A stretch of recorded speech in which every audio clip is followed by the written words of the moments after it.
وسلم على حبيبنا وقدوتنا ومولانا محمد وعلى آله وأصحابه أجمعين. اللهم انفعنا بما علمتنا وعلمنا ما ينفعنا وارزقنا فهمه. اللهم لا سهل إلا ما جعلته سهلا وأنت تجعل الحسن إذا شئت سهلا. رب اشرح لي صدري ويسر لي أمري واحلل عقدة من لساني يفقهوا قولي. أما بعد. Hadirin hadirat para jamaah rahimakumullah, para santri-santriwati sekalian yang mudah-mudahan selalu mendapatkan rahmat, hidayah, ma'unah dari Allah Subhanahu wa taala. Alhamdulillah kita bisa melanjutkan aktivitas pada hari ini.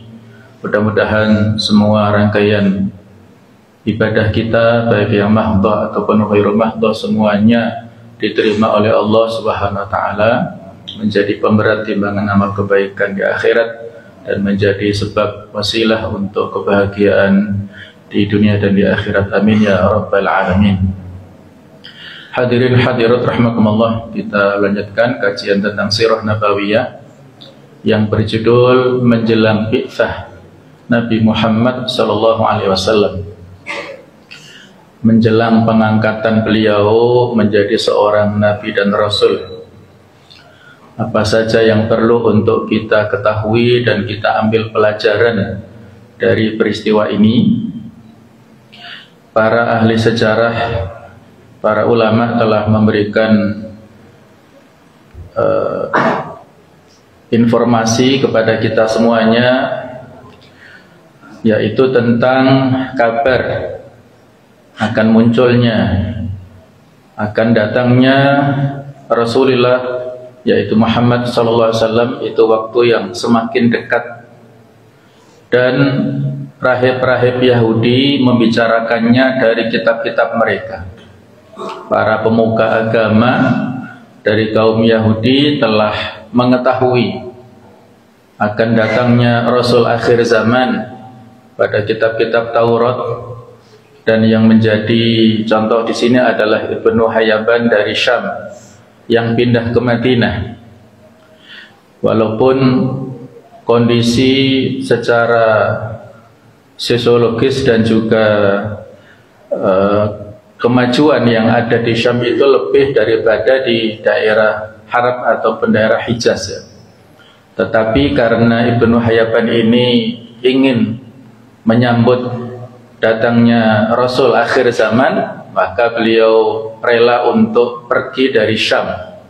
Syam yang merupakan kawasan saat ini terpisah menjadi 4 negara, yaitu Palestina, Syria, Lebanon, dan Yordania. Saat itu menjadi rujukan dari sisi perdagangan dan yang lainnya. Jadi Ibnu Hayyaban pergi pindah ke Madinah.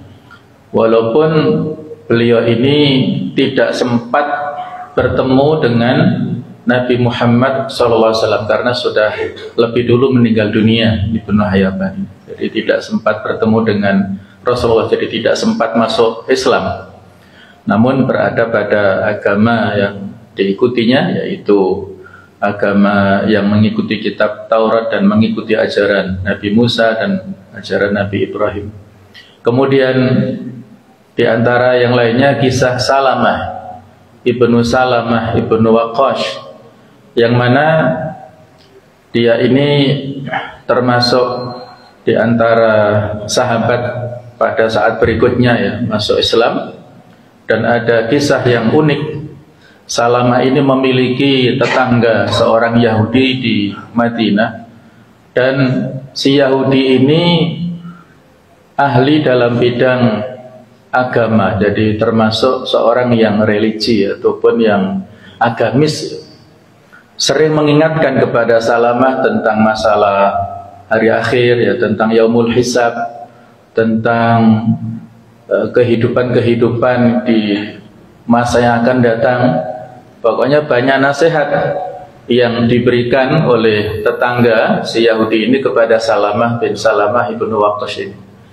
Tetapi anehnya, pada saat Nabi Muhammad datang ke Madinah, itu si Yahudi ini tidak bisa menerima, ya, dakwah beliau. tidak mengimani kerasulan Nabi Muhammad karena ada sifat hasad ataupun kedengkian yang dimiliki oleh si Yahudi ini sebagaimana yang dimiliki oleh kaum Yahudi yang lain. Jadi itulah namanya hidayah, tidak bisa dipaksakan ya. Kalau Allah belum berkenan, maka si Yahudi ini tetap dalam agama Yahudinya, tidak bisa masuk Islam. Kemudian demikian pula yang terjadi pada para dukun, orang-orang yang dihormati ya pada saat itu. Para dukun itu tersebar luas di mana-mana. Mereka menerima kabar dari jin-jin mereka, hasil curi dengar dari langit. Banyak yang terjadi di masyarakat saat itu, kalau ada persoalan-persoalan yang mereka hadapi dalam kehidupan, konsultasinya kepada para dukun ini, dan dianggap dukun ini memiliki informasi yang banyak. Jadi para dukun bekerja sama dengan jin-jin atau setan-setan yang mencuri dengar dari langit. Dan diantara informasi yang mereka dapatkan yaitu adanya Rasul yang muncul nanti di Madinah pada akhir zaman ini. Nah, ternyata orang-orang Arab tidak menggubris saat itu, tidak terlalu menghiraukan kabar yang beredar.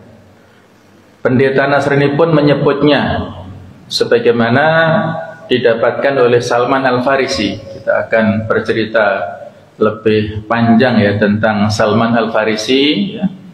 Inilah perjalanan hidup Salman Al-Farisi dalam mencari kebenaran.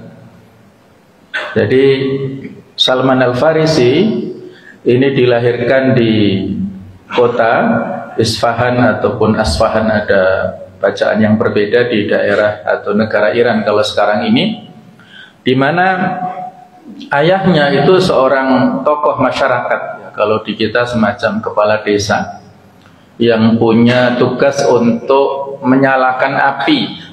Jadi penduduk setempat biasa menyembah api sebagaimana tradisi orang-orang yang beragama Majusi. Itu posisi ataupun profesi yang terhormat. Nah, karena ayahnya punya profesi seperti itu, ingin menurunkan kepada putranya Salman ini yang nama aslinya ada perbedaan. Ada yang menyebut nama aslinya Mabah, ada yang menyebut Rosbeh. Itu perbedaan nama asli, tapi ketika nantinya masuk Islam diberi nama oleh Nabi sebagai atau dengan nama yang populer saat ini yaitu Salman Al-Farisi ya, karena dia berasal dari Persia. Jadi dulu Iran ini satu negara, Al-Furs atau negara Persia yang itu merupakan imperium yang besar saat itu.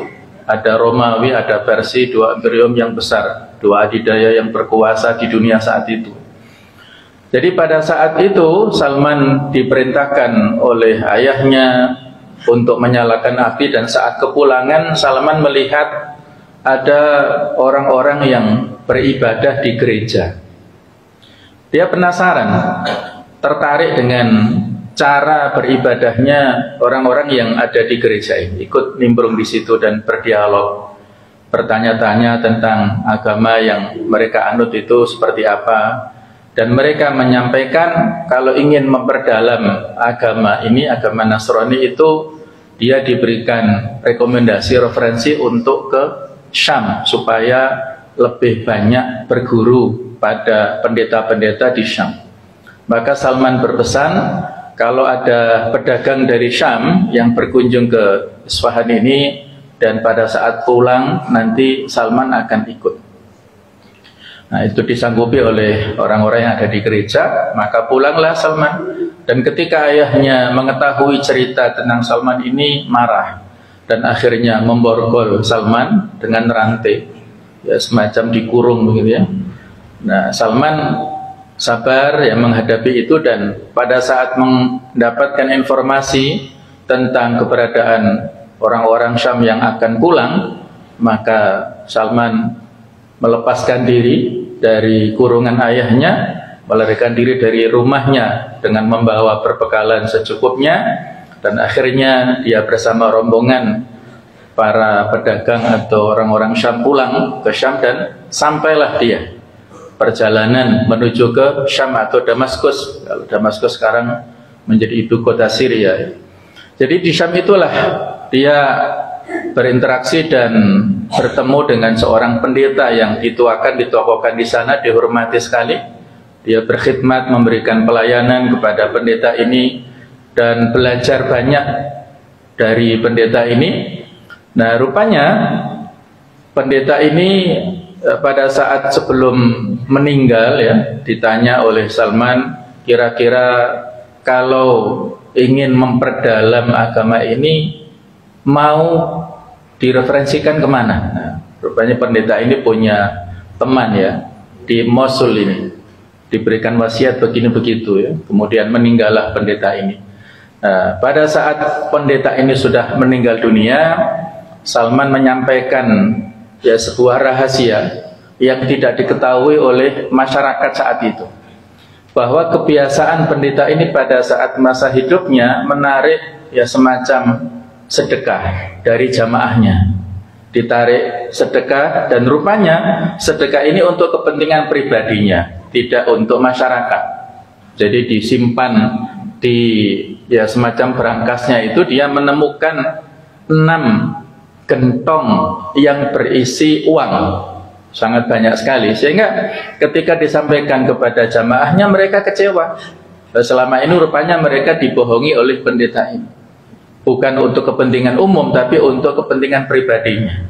Akhirnya mereka marah, kecewa dengan pendeta ini. Nah, itu ditinggalkan akhirnya oleh Salman. Dia berkelana menuju ke Mosul, yang ini masuk daerah Irak.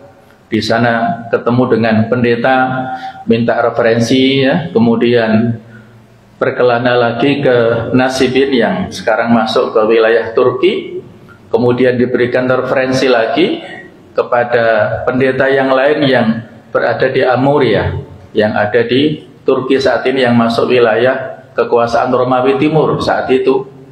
Di sana bertemu dengan pendeta yang lebih alim, yang lebih mengetahui tentang agama, dan diberikan informasi bahwa akan datang Rasul akhir zaman yang muncul di daerah Arab, yang di situ dikelilingi oleh batu-batu, pegunungan, perbukitan, dan banyak pohon-pohon kurma.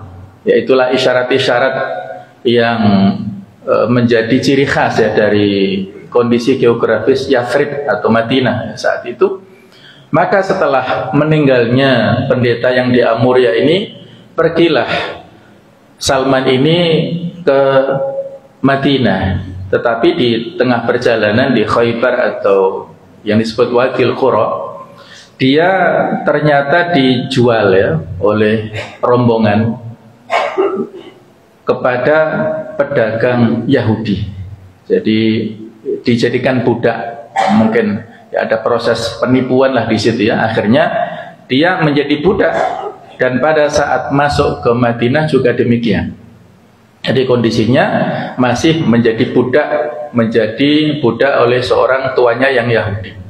Nah, saat itu Salman mendengar informasi kedatangan rombongan Nabi Muhammad SAW bersama dengan Abu Bakar, dan orang-orang menyambut dia naik ke kurma ya, dan dimarahi oleh majikannya. Kemudian dia turun, dan datanglah Salman ini menyambut kedatangan Nabi Muhammad ini di Kuba saat itu ya. Ketika Nabi belum sampai ke pusat kota Madinah, mampir dulu ke Kuba.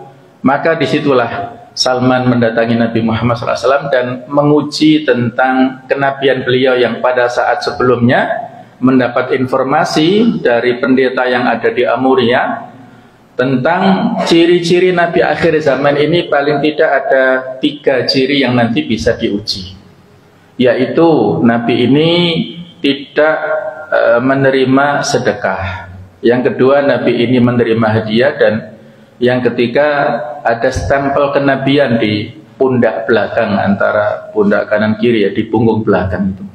Maka Salman membawa barang-barang ya, sengaja dibawa barang-barang dari rumahnya, dari majikannya, dan saat itu bertemu di Kuba dan menyampaikan kepada Nabi Muhammad ini adalah hadiah untuk beliau. Nah, rupanya beliau menerima hadiah ini dan dibagikan juga kepada para sahabat. Ketika waktu yang lain beliau memberikan sedekah, ditanyakan apa ini sedekah, beliau tidak menerima untuk pribadi tapi untuk rakyat atau untuk para sahabat yang lain. Ini semakin meyakinkan Salman inilah Rasul akhir zaman, sebagaimana informasi yang diterima dari pendeta di Amuria itu. Dan pada titik puncaknya, pada saat Nabi berada di makam Baqi atau Al-Baqi, Baqi Al-Gharqad di timur Masjid Nabawi kalau sekarang ya.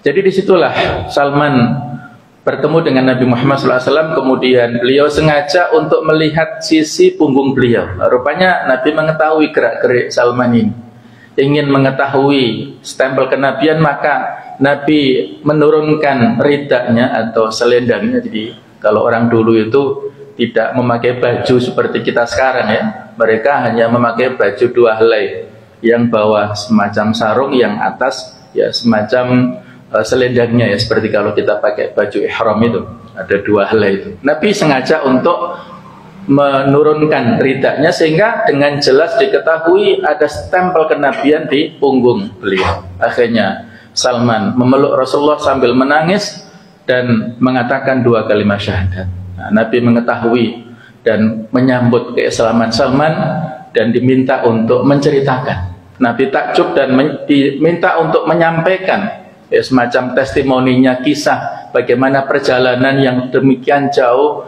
dari Isfahan menuju ke Madinah disampaikan kepada para sahabat ya. Mereka takjub dan akhirnya mereka membantu karena Salman saat itu masih menjadi seorang budak. Bagaimana supaya bisa dibebaskan? Sehingga karena statusnya budak itulah beliau tidak ikut dalam dua peperangan, perang Badar ataupun perang Uhud. Beliau masih statusnya jadi budak, akhirnya dibebaskan. Jadi saat itu Nabi menyumbang ya, 40 uqiyah emas ya, emas murni satu telur itu besarnya banyak sekali. Kemudian dia juga punya tanggungan untuk menanam 300 bibit kurma. Ya, dia kan nggak punya harta ya.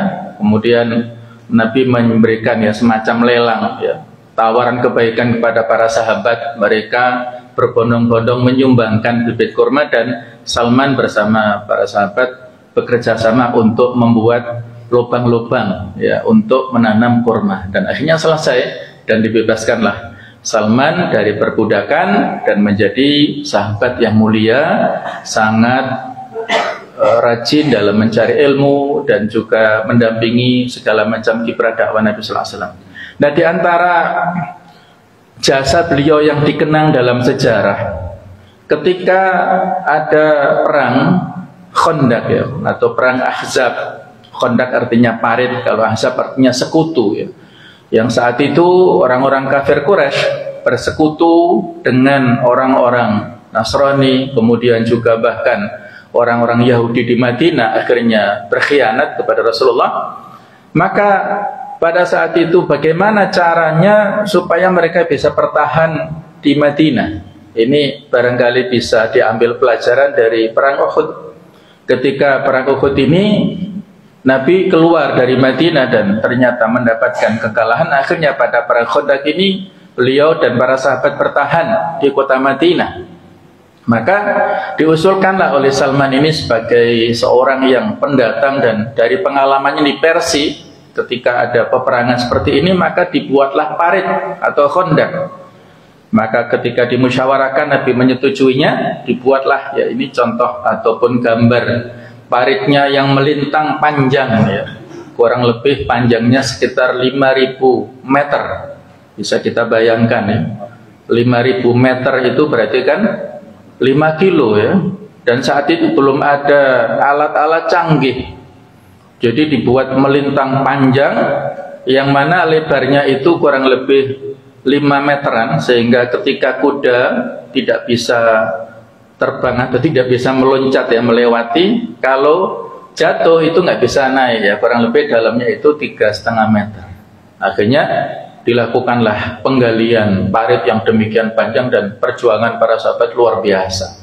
Ketika mereka menemukan batu-batu besar yang tidak bisa dipecahkan, maka Salman memanggil Rasulullah SAW dan dengan mengucapkan basmalah beliau ayunkan kapak dan bersinar ya dari batu yang besar ketika berbenturan dengan kapak ya, semacam api, dan beliau memberikan isyarat bahwasanya aku melihat cahaya kemenangan Persia akan kita taklukkan. Kemudian beliau mengayunkan lagi dan ada percikan Romawi akan kita taklukkan. Itu sebagai motivasi dari beliau pada saat para sahabat dalam kondisi yang sangat capek, yang sangat lelah, kondisi yang hampir-hampir frustasi, tapi beliau memberikan motivasi luar biasa kepada para sahabat, dan itulah merupakan isyarat-isyarat kenabian yang pada akhirnya nanti diwujudkan oleh Allah Subhanahu wa taala. Jadi pada akhirnya orang-orang kafir ya tidak bisa masuk ke kota Madinah. Mereka tertahan kurang lebih hampir sebulan. Mereka berada di sana, dan pada puncaknya Allah mengirimkan angin yang sangat dahsyat, angin ya semacam puting beliung yang bisa menerbangkan kemah-kemah mereka. Mereka ketakutan. Ada salah seorang dari Bani Khuza'ah yang masuk Islam tapi tidak diketahui, yang bernama Nuaim, dan itu yang dijadikan spionase oleh Rasulullah, yang bisa membuat huru-hara, melakukan tipu daya, dan membuat mereka satu sama lain saling curiga. Itulah strategi dalam peperangan ya.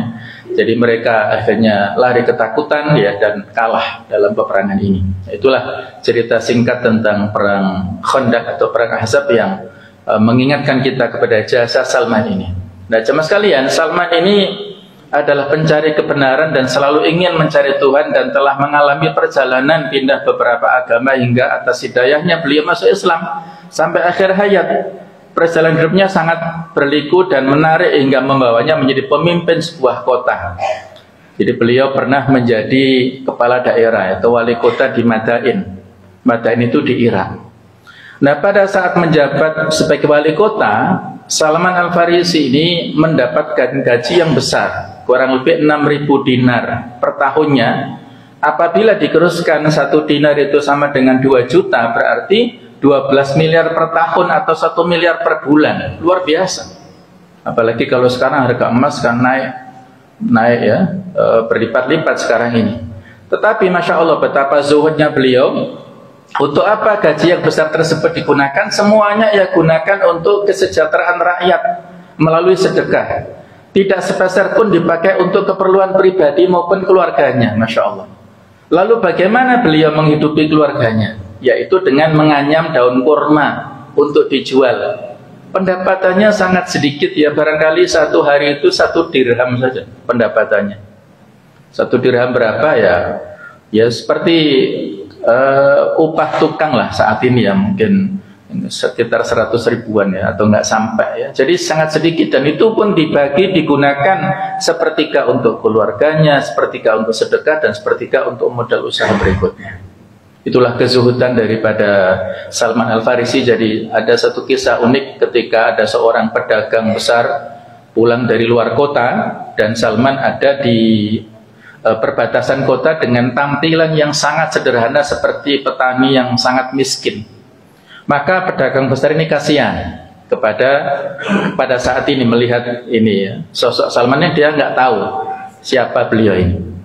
Nah, supaya ya dalam rangka membantu orang ini, pedagang ini minta tolong bawakan daganganku, nanti saya kasih upah gitu ya. Itu untuk membantu. Nah, Salman membawakan dagangan. Nah, pada saat lewat di kota ini kan orang-orang tahu. Ya mungkin kalau kita bahasanya sekarang menyapalah para rakyatnya. Assalamualaikum Mbak Wali Kota, mungkin begitu ya bahasanya. Lu terus heran ini pedagang ini kaget. Siapa ini yang tak suruh-suruh bawa daganganku ya? Terus ditanya, siapa Anda ini? Saya Salman. Oh Salman, apakah Anda kepala daerah di sini ya? Wah, betapa sungkannya ya pedagang ini ya, sungkan sekali. Tapi Salman nggak apa-apa, saya bawakan dagangan Anda sampai ke rumah panjenengan. Itulah kurang lebih ya tentang betapa penampilan luar biasa ya dari seorang Salman Al-Farisi pada saat itu. Dan beliau punya jasa juga menerjemahkan mushaf Al-Quran ke bahasa Persia, karena beliau adalah orang pertama Persia yang masuk Islam. Nah, itulah kisah perjalanan hidup dari Salman ya, dari perjalanan hidup yang luar biasa beliau untuk menjemput hidayah. Itu perjuangannya seperti itu ya, sehingga ini bisa kita kilas balik muhasabah ke diri kita masing-masing ya. Kita sudah muslim sejak lahir, orang tua kita sudah muslim-muslimah, kita dilahirkan di lingkungan islami. Mari kita jaga hidayah dengan sebaik-baiknya. Kita jaga, kita rawat dengan belajar agama, belajar Al-Quran, berinteraksi yang baik, supaya hidayah ini nggak lepas dari kita ya. Tetap kita jaga, dan itu sebagai wujud syukur. Nah, saya kira itulah pelajaran penting dari perjalanan Salman ini. Nah, kembali kepada kisah menjelang bi'tsahnya Rasul ini. Allah Ta'ala berfirman di surat Ad-Duha ayat yang ke-7, yang kebetulan tadi kita dengarkan bersama-sama ya di sholat subuh. Masya Allah, ini bukan kebetulan tapi sudah takdir Allah Ta'ala untuk kita dengarkan. Wa wajadaka dhalam fahada. Dan dia mendapatimu sebagai seorang yang bingung, lalu dia memberikan petunjuk kepada Nabi Muhammad. Dolan di sini artinya tersesat, tapi sebagai wujud adab kita kepada Rasulullah, kita artikan bingung. Beliau tidak memiliki informasi bagaimana cara untuk mencari solusi dari persoalan masyarakat. Adanya jarak antara hasil pengamatan dan perenungan Rasulullah dengan kaumnya yang berada dalam kejahilian dan kemusyrikan. Namun Nabi sendiri tidak mengetahui bagaimana meluruskan kaumnya saat itu. Cara mencari solusi yang tepat ketika menghadapi kejahilian yang demikian kompleks itu dari mana mengawalinya? Nah, barangkali seperti itu pula yang kita hadapi saat ini. Pada saat kita lihat masyarakat dalam kondisi yang penuh dengan segala macam kemaksiatan, dosa, ada juga kesyirikan di mana-mana. Bagaimana caranya? Nah, maka kita ikuti petunjuk yang telah diajarkan Allah kepada Rasulnya. Kejahilian saat itu luar biasa, Allah Ta'ala memberikan hidayah pada akhirnya, dan seperti itu pula yang hendaklah kita tiru bagaimana mencari solusi permasalahan umat saat ini. Nah, jemaah sekalian rahimakumullah, akhirnya pada saat itu beliau dengan berijtihad pribadi ya, tidak ada petunjuk, beliau berikhtilaf di Gua Hira atau menyendiri. Ikhtilaf atau khalwat itu satu akar kata ya. Pada saat beliau mendekati usianya 40 tahun, Allah jadikan beliau sallallahu alaihi wasallam senang mengasingkan diri ke Gua Hira. Di antara yang beliau disampaikan, summa hubbiba ilaihil khala.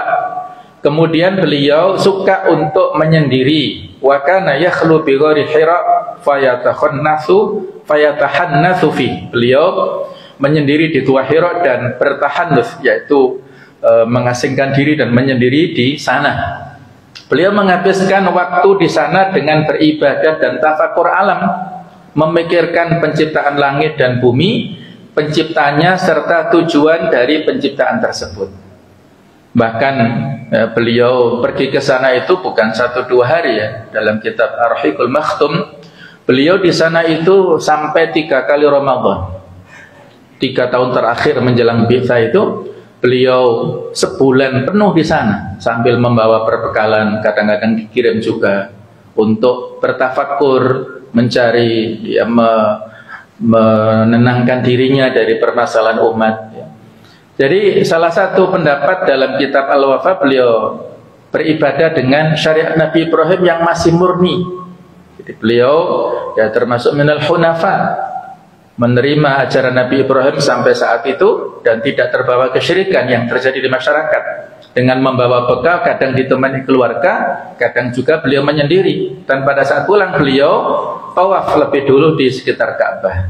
Beliau juga bersedekah pada fakir miskin yang ditemuinya. Itu bentuk-bentuk pendekatan pribadi ya oleh Rasulullah yang ini merupakan persiapan beliau sebelum bi'tsah. Jadi kurang lebih seperti ini gambar atau potret daripada Gua Hira. Jabalnya, gunungnya namanya Jabal Nur, sedangkan guanya adalah Gua Hira. Gua yang sempit, yang kalau kita berkunjung ke Tanah Suci ya, ke Mekah, saat ini masih ada situsnya.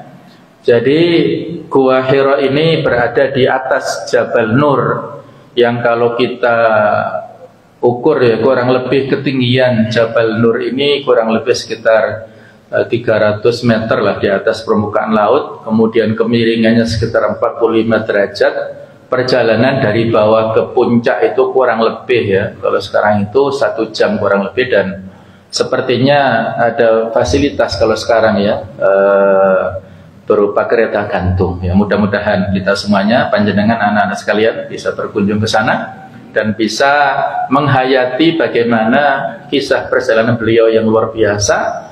Jadi coba kita lihat ya, di puncak ini, di puncak itulah beliau bisa melihat dengan jelas bagaimana keadaan kota Mekah. Kalau dulu pusat kota ke sini 2 mil ya, kalau sekarang sudah masuk karena ada perluasan kota. Jadi kalau dulu ada Gua Hira, ada Gua Thur, itu masih di luar kota. Kalau sekarang masih masuk dalam kota karena ada perluasan. Jadi pada saat beliau berada di puncak puncak Jabal Nur atau Gua Hira ini, beliau bisa melihat dengan jelas bagaimana kondisi kota Mekah, dan beliau berangan-angan memberikan petunjuk informasi kepada mereka sehingga keluar dari kejahiliaan itu. Nah, ada hikmah dan pelajaran yang bisa kita ambil. Di antaranya ketentuan Allah Subhanahu wa taala sebagai langkah persiapan dalam tanda kutip ya, untuk urusan besar yang akan diterima. Ya, kalau misalnya ASN ya atau PNS pada zaman dulu itu ya, kalau ada semacam prajabatan atau persiapan-persiapan ya untuk menjadi pegawai, itu ada training-training khusus supaya secara mental, fisik dan lain-lain itu punya kesiapan mengemban amanah. Nah, kurang lebih seperti itulah ketika Allah berkenan untuk menjadikan Nabi Muhammad sebagai seorang Rasul yang nantinya membawa tugas berat, maka dipersiapkan langkah-langkah itu oleh Allah Ta'ala.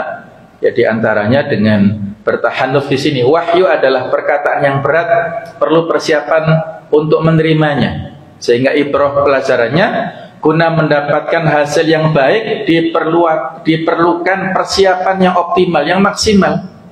Ketika kita ingin mendapatkan hasil yang bagus saat mau ujian, saat mau menghadapi tugas amanah yang berat, maka persiapannya harus maksimal. Kita yakin hasil itu ketentuan Allah Ta'ala, tetapi kita juga harus melalui prosesnya ya. Tidak bisa kita pungkiri namanya ikhtiar atau sebab, insya Allah itu akan mendapatkan akibat. Hasil itu insya Allah akan kita dapatkan apabila kita berusaha dengan maksimal, dengan berdoa tentunya ya. Kita serahkan pada Allah Ta'ala, tapi tetap ada prosesnya. Sebab akibat itu adalah sunnah Rabbaniyah. Bukan untuk mengasingkan diri dari sosial masyarakat, namun sebagai bentuk ketinggian jiwa dan kemuliaan diri beliau. Beliau juga terlibat dalam perang Fijar dan Hilful Fudul yang sudah pernah kita ceritakan. Beliau berkontribusi di dalam masyarakat, tapi beliau juga punya waktu-waktu khusus untuk mengupgrade dirinya ya. Urgensi besar terhadap makna uzlah. Uzlah artinya mengasingkan diri bagi dai. Khalwah ruhiyah. Khalwah ya, sama dengan uzlah. Kita menyendiri dari sisi rohani dan pembersihan hati bagi dai. Ini kita perlukan karena kita sebagai dai ya, sebagai seorang manusia biasa pasti banyak penyakit hati. Di antaranya ada penyakit ujub, ada kiber atau sombong, ada hasad. Hasad adalah dengki yang tidak dapat dibersihkan selain dengan uzlah, sembari mengadili diri sendiri dalam hening jauh dari dunia. Kita memerlukan aktivitas seperti itu ya, untuk memiliki keterikatan yang dekat dengan pencipta kita, Khalik kita. Sebagai dai aktivis ataupun kader dakwah perlu meluangkan waktu untuk hal tersebut. Kegiatan-kegiatan yang menyita waktu pada saat kita hari-harinya ya.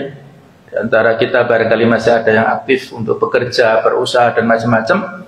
Itu perlu waktu untuk menyendiri. Kalau kita sekarang mungkin ada rihlah, ada juga mungkin ada kegiatan ya, ada mukhayyam ataupun camping. Ataupun kalau misalnya saudara-saudara kita di jamaah tabligh itu mereka khuruj secara berkala. Ada yang setiap bulan 3 hari, setiap tahun 40 hari, dan sepanjang usia itu 4 bulan ya. Mereka keluar negeri sana, ke IPB, India, Pakistan, Bangladesh untuk mengupgrade. Nah, ataupun pada saat kita berada di lingkungan kerja kita masing-masing kan terbatasi oleh pangkat jabatan ya. Ada yang pimpinan, ada yang bawahan. Itu kadang-kadang membatasi dan membuat ya semacam kejiwaan dan pola pikir yang terbelenggu oleh status sosial seperti itu. Nah, pada saat kita mengikuti kegiatan-kegiatan yang bernuansa ruhiyah, kita menanggalkan status-status sosial seperti itu. Yang direktur sama dengan anak buahnya, yang komandan juga sama dengan stafnya, yang pimpinan sama dengan bawahannya, tidak ada perbedaan. Itulah yang membuat seorang menjadi lebih tawadhu, lebih rendah hati, dan lebih dekat kepada penciptanya. Nah, kita memerlukan hal-hal yang seperti itu ya, untuk bisa mengkondisikan jiwa kita. Nah, jemaah sekalian, ibadah yang jauh dari pandangan mata sangat bermanfaat untuk membersihkan dan mensucikan hati ya. Misalnya kalau kita punya kesempatan ya untuk umroh ataupun untuk haji ya, kalau pada zaman dahulu yang sangat terbatas dari sisi alat komunikasi, kita bisa merasakan betul kenikmatannya. Kalau pada saat haji ataupun umroh kita meninggalkan tanah air, meninggalkan keluarga, tidak ada alat komunikasi ataupun yang sangat terbatas, kita betul-betul bisa menikmati secara khusyuk di tanah suci dan betul-betul nikmat luar biasa. Ya, kalau sekarang alat komunikasi demikian canggih itu agak mengganggu ketika beribadah di pelataran Ka'bah ya, pakai selfie, ada yang video call, ada yang live, macam-macam. Itu kan mengganggu kekhusyukan dan keikhlasan dari ibadah kita. Nah, itu pernak-pernik lah ya, walaupun kita juga tidak bisa berandai-andai untuk kembali ke zaman dahulu ya, yang sangat terbatas. Ya, kita hadapi saat ini kecanggihan teknologi dan kita sikapi secara dewasa. Tidak perlu untuk menyesali kondisi saat ini. Kita sangat dimudahkan saat ini. Tinggal bagaimana kita sikapi secara positif untuk hal yang baik. Jadi kita memerlukan kondisi-kondisi kejiwaan untuk ibadah dengan khusyuk. Membina mahabbatullah, kecintaan kepada Allah dengan tafakur dan zikir. Tafakur untuk akal, zikir untuk hati. Itulah ciri ulul albab. Jadi kita perlu ada nuansa-nuansa rihla rohiyah, rihla tarbawiyah ya. Kita melakukan perjalanan itu harus dicari hikmahnya. Kalau adik-adik masih ada studi tour ataupun ada studi visual, studi wisata, itu jangan hanya bersenang-senang dengan teman-temannya, guyon saja, begini-begini, enggak, tapi dicari nuansa-nuansa hikmah pelajarannya. Ketika kita melihat pantai, jangan hanya melihat ombaknya, melihat keindahannya, tapi melihat kepada penciptanya. Siapa pencipta pantai, alam raya, ombak yang demikian dahsyatnya, keindahan alam itu kita kembalikan pada Allah Ta'ala. Ketika kita wisata ke gunung, kita akan semakin bertafakur dan semakin dekat dengan Allah, karena kita ingat siapa pencipta gunung ini. Nah, itulah menghubungkan semua alam itu dengan penciptanya. Sikap seorang muslim berbeda dengan orang-orang kafir yang sangat materialis ya. Merenungkan ayat dan ciptaan Allah adalah sarana penting yang mengantarkan manusia untuk mengenal Allah dan mengesahkannya. Banyak memikirkan ayat dan nikmat Allah akan melahirkan rasa cinta dan mengagungkan Allah. Memperkecil materi dunia di matanya, khususnya jika zikir itu disertai membaca kitabnya. Ayat-ayat yang tersedia di alam raya disebut ayat-ayat kauniyah. Ayat-ayat dalam Al-Quran disebut ayat-ayat qauliyah. Ayat qauliyah itu merupakan isyarat-isyarat rambu-rambu. Sedangkan ayat-ayat kauniyah di alam raya itu merupakan burhan, merupakan bukti tentang kebenaran ayat-ayat qauliyah. Jadi bertemu di situ. Ulul albab menggabungkan antara ayat qauliyah yang kita baca seperti ini, Al-Qur'annya dibuktikan dalam bentuk alam nyata. Itulah membuat kita tunduk patuh kepada Allah Ta'ala. Nah, membuat iman kita semakin meningkat. Menjauhkan diri dari tempat yang tidak baik adalah salah satu bentuk dan salah satu level pengingkaran. Ya, banyak sekali sekarang ini fasilitas yang tidak baik ya. Maka minimal dengan hati. Kalau kita tidak bisa mengingkari dalam bentuk secara nyata, ya pengingkaran dengan tangan itu adalah level pejabat. Ingkarul mungkar biliyad itu level pejabat yang punya wewenang, bisa mengingkari sebuah kemungkaran dengan kebijakan aturannya, dengan tangannya. Kalau pengingkaran kemungkaran dengan lisan itu level ulama, para kiai bisa menasihati. Nah, sementara level masyarakat umum itu pengingkaran dengan hatinya, minimal dengan hati, mengingkari kemungkaran yang kita lihat, yang kita dengar. Tidak boleh memahami uzlah ini sebagai pengasihkan diri dari hablum minan nas. Nabi tetap bersedekah kepada orang miskin saat itu. Pada saat beliau berangkat atau pulang itu tetap menjaga komunikasi dengan masyarakat. Khalwah adalah obat hanya pada saat tertentu. Kelebihan justru bermasalah ya, seperti orang sakit. Kalau kita sakit perlu obat, tapi obatnya harus sesuai dosis. Kalau overdosis malah menjadi masalah, menjadi tumbang nantinya ya. Kalau berlebihan, nah jadi khalwat ini obat. Kalau berlebihan, orang menyendiri secara berlebihan, tidak mau interaksi sama sekali dengan masyarakat, maka menjadi masalah. Jadi secukupnya saja. Para dai ataupun aktivis ataupun kader dakwah perlu melakukan rihlah darat, perjalanan darat, laut atau kebun untuk menjauhkan diri sesaat dari material duniawi, menemukan hakikat hidupnya dan merenungkan ayat-ayat Allah dan karunia nikmat di sana. Semangat inilah yang dimiliki oleh para ulama pendahulu kita, sehingga Islam sampai tersebar ke kita, ke Indonesia ini.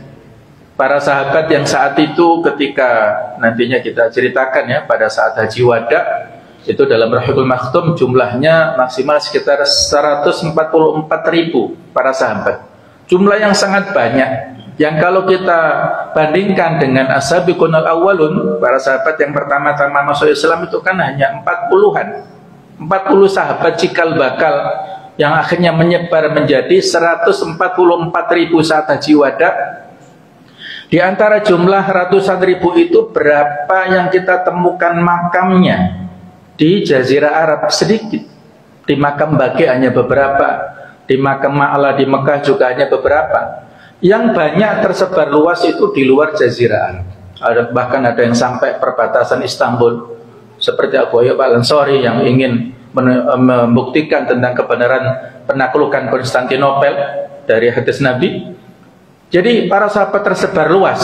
Nah, sampai anak turunnya, murid-muridnya sampai ke kita. Nah, itulah bahwasanya mereka luar biasa dalam melakukan perjalanan yang menemukan, bahkan yang menemukan benua Amerika itu Muslim.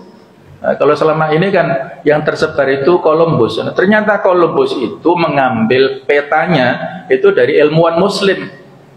Masya Allah, itulah luar biasa perjuangan para pendahulu kita dulu. Nah, jamaah sekalian, ada ya semacam irhas ya dari yang bisa kita ambil pelajaran, salam dari batu dan pohon. Di antaranya ada beberapa riwayat Nabi pernah menyampaikan, inni la'arifu hajaron bi Makkah kana yusallimu alayya qabla an ub'atsa inni la'arifuhul an. Jadi aku masih ingat pada sebuah batu di Mekah yang mengucapkan salam kepadaku sebelum aku diutus. Sekarang pun aku masih mengenalnya. Jadi sebelum beliau diangkat sebagai Rasul, sudah mendapatkan penghormatan dari batu yang ada di Mekah, mengucapkan salam. Beliau juga menyampaikan, lamma kanat layali bu'ithu ma marartu bi syajar wala hajar illa qala assalamu alayka Rasulullah. Pada beberapa malam aku diutus, aku tidak melewati pohon dan batu kecuali mereka berucap assalamu alayka Rasulullah. Jadi ketika beliau sudah pernah kita ceritakan ya, diajak oleh pamannya mau ke Syam, kemudian mampir di sebuah tempat gereja milik Bahira atau Buhaira. Buhaira atau Bahiranya mengetahui bahasanya keponakan Abu Thalib itu bukan anak sembarangan, tapi nantinya sebagai seorang nabi, karena Buhaira ini mengetahui ketika Nabi melewati batu, melewati pohon itu ada salam dari batu dan pohon ini. Ini menunjukkan dia adalah seorang nabi akhir zaman. Itu disebutkan dalam kitab mereka ya, kitab Injil ataupun kitab Taurat yang dipelajari oleh orang-orang ahlul kitab saat itu. Nah, ini juga ada riwayat dari Sirah Ibnu Hisham. Saya bacakan terjemahan. Jika Rasulullah ketika Allah berkehendak memuliakannya, memberikan kenabian kepadanya, ingin keluar berhajat, beliau pergi ke tempat yang jauh hingga ke rumah-rumah tidak terlihat olehnya. Jadi, sudah di luar kota maksudnya. Dan beliau berhenti di Syab. Syab itu tempat antara dua gunung ya. Dan lembah-lembah. Setiap kali berjalan melewati batu dan pohon, pasti keduanya berkata, Assalamualaikum Rasulullah. Maka beliau menoleh ke sekitarnya. Nabi kalau menoleh itu cirinya itu bukan hanya kepalanya, tapi langsung dengan badannya. Badannya menoleh semuanya. Itu ciri khas beliau. Ke kanan dan ke belakang, ke kiri dan ke belakang, namun beliau tidak melihat apa-apa kecuali pohon dan batu. Itulah yang terjadi pada saat Rasulullah dalam jangka waktu tertentu bermimpi dan mendengar salam hingga Jibril datang kepada beliau dengan membawa kemuliaan dari Allah. Kemudian beliau berada di Gua Hira di bulan Ramadan. Nah, ini adalah irhas ya. Irhas ini beda dengan mukjizat. Kalau mukjizat dimiliki oleh para nabi dan rasul, kalau irhas atau irhasat jamaknya dimiliki oleh calon nabi dan rasul. Jadi semacam muqaddimahnya. Sebelum ini irhas beliau dimiliki oleh beliau telah banyak disebutkan dan diketahui saat kita ceritakan tentang Maulid Nabi dulu ya. Kelahiran yang mudah serta padamnya api yang disembah oleh kaum Majusi dan runtuhnya gereja di Buhairah. Kemudian yang dialami oleh Halimah Sa'diyah sebagai ibu susu beliau, walaupun kondisinya kurus, tetapi air susunya lancar, kambing-kambingnya kurus kering, unta-untanya kurus kering, tetapi dengan mengadopsi atau mengasuh Nabi Muhammad ya, sehingga pulang dalam keadaan yang banyak sekali keberkahan ya, di keluarganya Halimah Sa'diyah, yang nama suaminya adalah Abu Kabsyah. Jadi orang-orang kafir biasanya untuk mendowngrade Nabi Muhammad itu memanggilnya dengan Ibnu Abi Kabsyah, karena Abu Kabsyah adalah ayah asuh beliau ya, suami daripada Halimah ini. Pembelahan dada Nabi saat berumur 4 tahun, kemudian dinaungi awan sejak beliau kecil dan lain-lain. Ini menunjukkan irhasat ataupun keistimewaan yang dialami oleh beliau, walaupun beliau belum sebagai Rasul atau Nabi secara resmi ya. Maka kita pun juga seperti itu, jangan kalah dengan batu dan pohon. Mari kita punya semangat untuk bersolawat kepada beliau, terutama pada saat kita berziarah ke Masjid Nabawi yang di sana ada makam Rasulullah. Kita mengucapkan salam, Assalamualaikum ayuhan Nabi warahmatullahi wabarakatuh, wa sallallahu alaika wa ala alika wa ashabika, atau minimal Assalamualaikum Rasulullah. Kita ucapkan juga pada saat tasyahud. Kemudian kita pun dapat memberi salam kepada beliau dengan bersolawat kepada beliau, baik solawat yang panjang Ibrahimiyah atau yang lainnya ya. Ini yang menjadi khilafiyah. Perintahnya solawat, tetapi batasannya seperti apa, ini yang menjadi perbedaan pendapat, sehingga ada beberapa ya semacam kreasi-kreasi ya dari masyarakat saat ini bagaimana bersolawat kepada beliau. Selama tidak ada unsur-unsur hulu yang berlebihan, tidak ada masalah. Tapi kalau ada unsur-unsur hulu dan hal-hal yang mengandung khilafiyah secara berlebihan, maka kita ambil amannya. Ya paling tidak kita minimal mengucapkan Assalamualaikum Rasulullah ataupun Allahumma sholli ala Muhammad pada saat kita di perjalanan ya. Kalau di sini anjurannya bisa perintahnya adalah di surat Al-Ahzab 56, yang mana ini turun pada bulan Sya'ban ya, sehingga Sya'ban ini identik dengan bulan sholawat. Innallaha wa malaikatahu yusholluna 'alan nabi ya ayyuhalladzina amanu shollu 'alaihi wa sallimu taslima. Sesungguhnya Allah dan para malaikatnya bersolawat untuk Nabi. Wahai orang beriman, bersolawatlah kamu untuk Nabi dan ucapkanlah salam dengan penuh penghormatan kepadanya. Inilah merupakan sebuah penghormatan yang langsung dari Allah Ta'ala, merupakan kehormatan kepada Rasulnya, yang mana solawat ini adalah diambil dari kata-kata as-sholah. Solawat jamak, mufradnya sholah. Puji-pujian ya, kalau salawat dari Allah, innallaha, salawat dari Allah maksudnya pujian dari Allah kepada Rasulullah di hadapan para malaikat.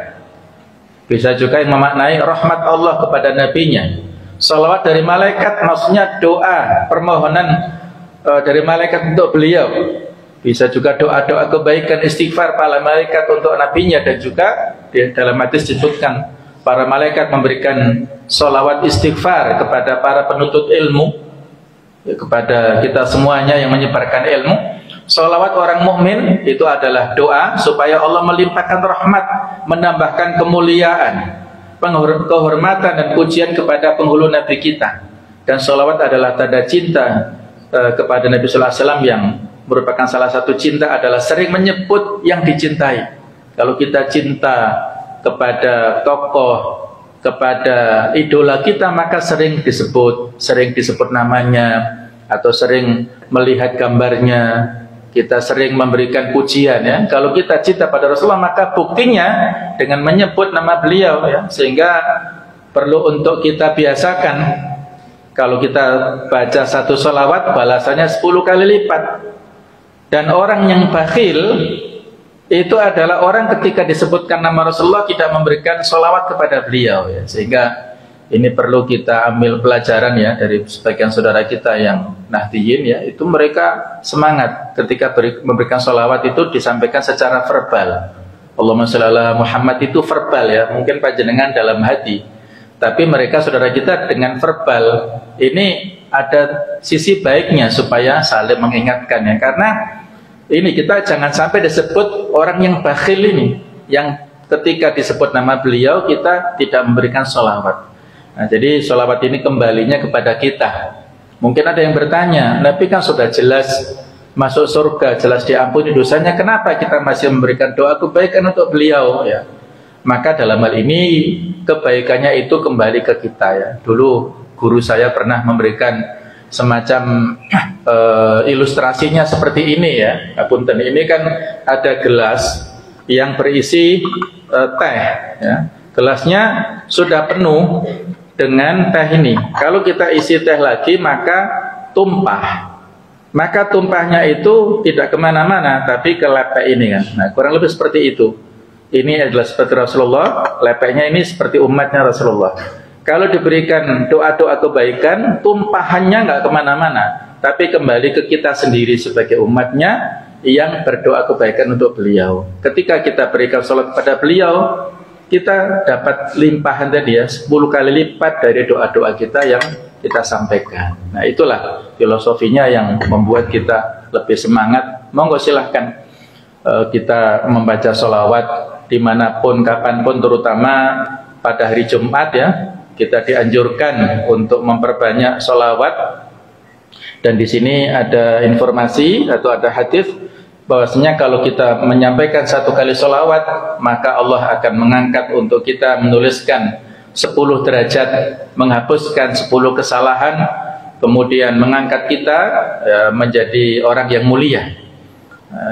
Malaikat pun juga mendoakan. Jadi banyak sekali keuntungan yang bisa kita ucapkan ya dengan sholawat ini. Waktunya kapan saja, di mana saja. Ketika kita bersolawat dimanapun, di masjid, di jalan, di alam raya, maka semua yang mendengarkan menjadi saksi apa yang kita sampaikan ya. Ibnu Qayyim pernah menjadikan pesannya, berzikirlah kapanpun, dimanapun. Karena makhluk-makhluk yang mendengarkan zikir-zikir kita itu akan menjadi saksi pada hari kiamat. Yauma idzin tuhadditsu akhbaraha. Pada hari kiamat bumi menjadi saksi, menceritakan berita-beritanya. Apa beritanya? Oh, si fulan telah sujud di masjid ini, si fulan telah berjalan ke masjid dengan sholawat, dengan zikir, dengan istighfar dan sebagainya. Mereka semua akan menjadi saksi kebaikan pada hari kiamat.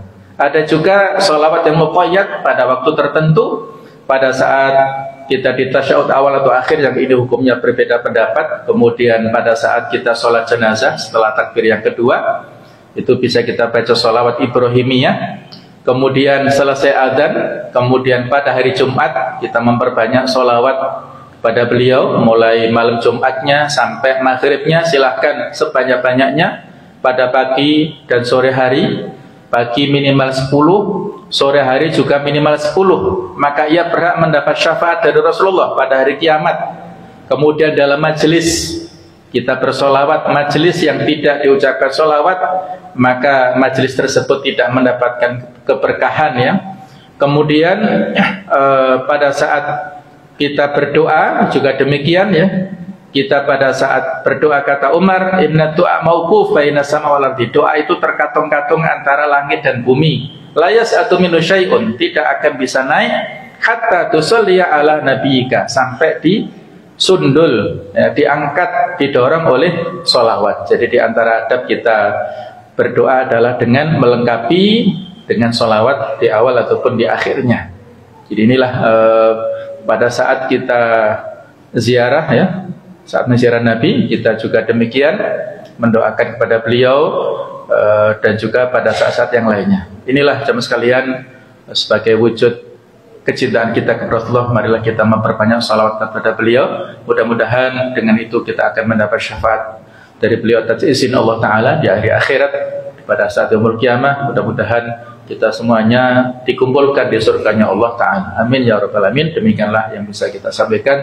Semoga ada manfaatnya. Kurang lebih mohon maaf seikhlas-ikhlasnya. Subhanakallahumma bihamdik, asyhadu an la ilaha illa anta, astaghfiruka wa atubu ilaik. Wassalamualaikum warahmatullahi wabarakatuh.